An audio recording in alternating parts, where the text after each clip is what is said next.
We just need I got lots of water. I got too much water. Everybody Start has throwing two water. microphones on them right now, if anybody's weirded out by that. I feel like a snitch wearing this mic. Oh, yeah. We gave you the worst wire possible. Yeah. Thank you. Yeah. Awesome. Cool. Well, thank you so much for coming out, everybody. And I guess we'll kick things off by just asking a basic question. Why do you think incarceration is so high in America? It's hilarious. Well, it's just a setup. Well, for once, I would actually disagree with You you. can talk in the mic. Oh, you want? Sorry about that. Yeah. It's not the case that the United States has the same crime rates as other Western industrialized countries. We have a lot of violent crime in this country compared to our peers. Our homicide rate is 7 times higher than the 21 European industrialized countries in Japan.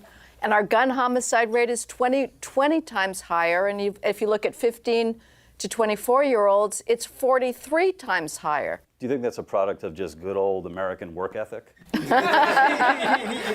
Good old Remington selling all those bullets, you know, the discounting and getting them up. Do you think it's the case that, and I've heard this argument, but maybe you're a better judge of it than I am, that it's similar rates of crime, but that crime in America tends to be more violent because of the amount of guns that we have? Well, so it's not similar rates of crime. Again, Japan, Tokyo has 0 homicides a year. There's a city of much larger than New York City. We're very proud because we're down to 333. It used to be 2,400. So maybe on property crimes we're similar, but it is violent crime that drives the prison population. And we experimented with de-incarceration in the 60s and early 70s, and we got rid of determinate sentencing and got a lot of community supervision. Sometimes it works, sometimes it's a great alternative, but violent crime rose 353% from 1960 to 1990s, and there were a lot of people victimized by that. I think the jails are probably way more comfortable here than in Tokyo.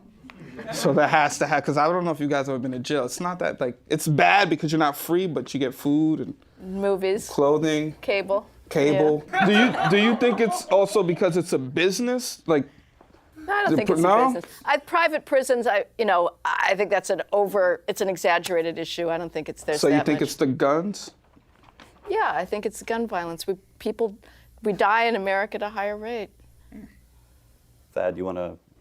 No, I'm done. You're done? So you're going to have a lot of crime and a lot of criminals if you make a lot of things illegal. So in this country, since the 19th century, we've made a lot of things illegal, like prostitution, many forms of sex work, like drugs, like alcohol for a time. So what happens when you make something illegal like that? Bad people come in to fill that market. It's called the black market, right? So we've had many, many black markets. Oh, I didn't mention gambling. Gambling has been illegal in most states for more than 100 years. So what you do when you make a black market is you force out all the people who aren't violent, bad guys, from that market. So you gentrify that market. No, you. It's the opposite. I think it's the other I'll way be here around, all Lou. night, just I'm gonna have to get just Lou, ruining excellent points. So I'm just gonna have to give you an F, and we'll.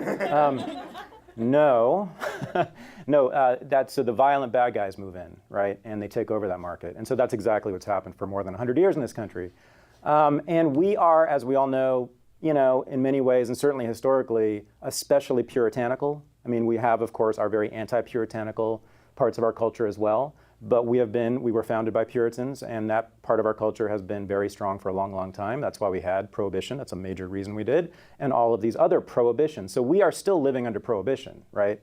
Many, many prohibitions all at once, and drugs is just one of them. So that is why I think we have all of these bad, violent criminals shooting at people, and have for a long, long time. Now, what happened was in this country is that for various reasons, in large part because we're so puritanical, because we think it's so terrible to get high or sell sex, we built this massive system to put all those people away for a long, long time because we really, really hate those things. So beginning in the early 20th century, we started building prisons all over this country, more than in any other country, and filling them. And that accelerated in the late 20th century. By the 60s and 70s, I don't know what de-incarceration you're thinking about, but if you look at the graph, incarceration, it's always going up if you look at the long history of America. But in the 60s and 70s, it spikes, and it's been spiking ever since then. The idea that drug dealing is a nonviolent crime is preposterous. People that live with open-air drug markets understand they're living under the constant implicit threat of violence. This February on Valentine's Day, an 11-year-old girl, Tequila Holmes, was shot fatally in the head by a 19-year-old marijuana dealer.